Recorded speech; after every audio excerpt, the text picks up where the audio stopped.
Stop right there, boy. What are you reaching for?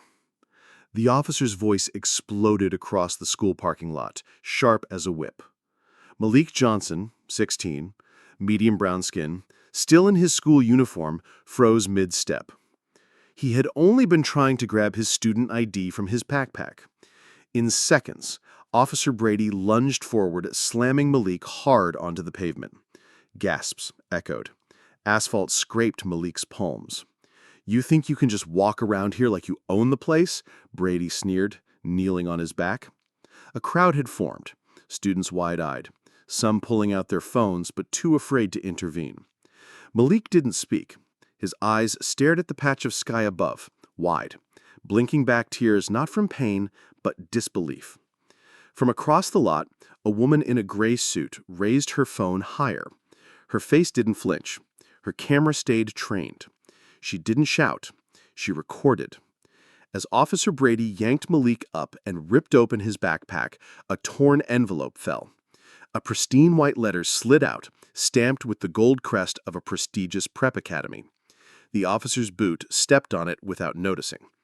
Malik's voice shook. "That's my acceptance letter."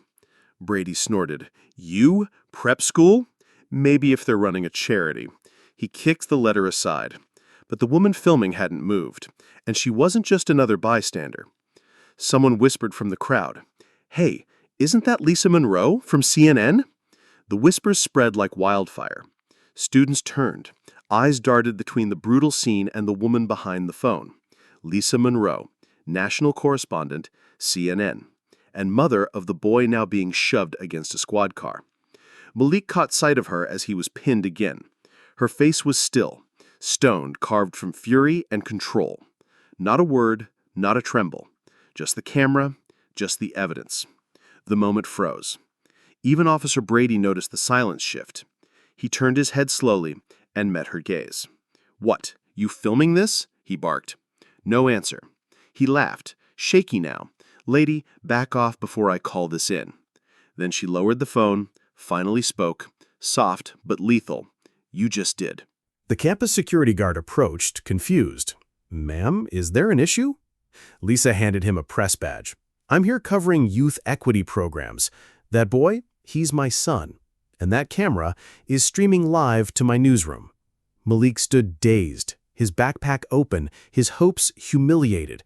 His hands trembled not from fear anymore, but from something building, something waiting.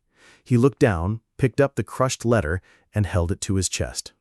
His chest rose and fell.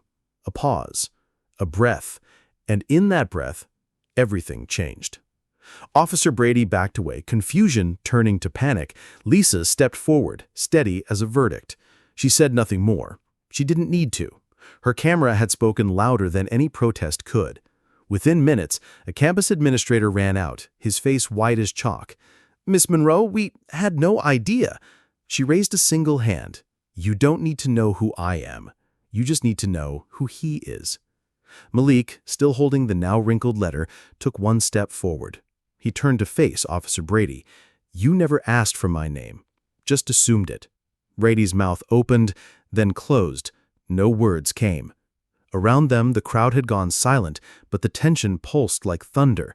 Then Lisa placed something on the security desk, her press badge, and a printed screenshot of the live stream already trending.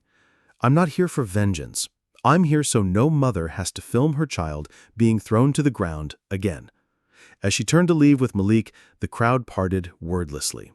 And behind them, Officer Brady stood alone, still holding the cuffs he never had the right to use. Sometimes justice doesn't scream, it records. Lisa Monroe didn't raise her voice that day, but she raised a mirror to a system too used to looking away. Malik didn't need to fight back with fists. His truth and the silence of a mother's lens said enough. This story isn't just about one rookie cop or one brave teen. It's about all the moments we choose to stay silent or to stand still and capture what matters. If this story made you think, share your thoughts below and consider subscribing for more true moments of quiet power. Because sometimes dignity whispers louder than rage. Life's hidden gems,